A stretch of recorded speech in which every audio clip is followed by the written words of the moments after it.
bring an end to airborne contaminants in your car with the new cabin filter from Filterheads.com.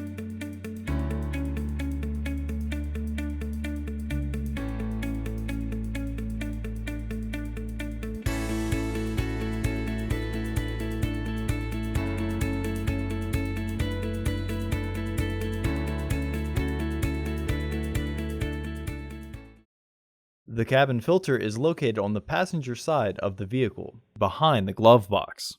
Open the glove box. Unhook the dampener arm.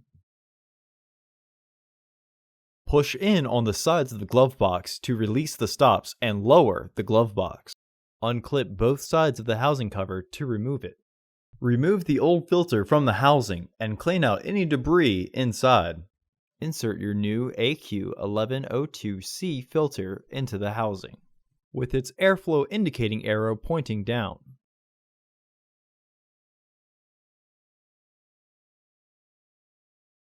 Reinstall the housing cover.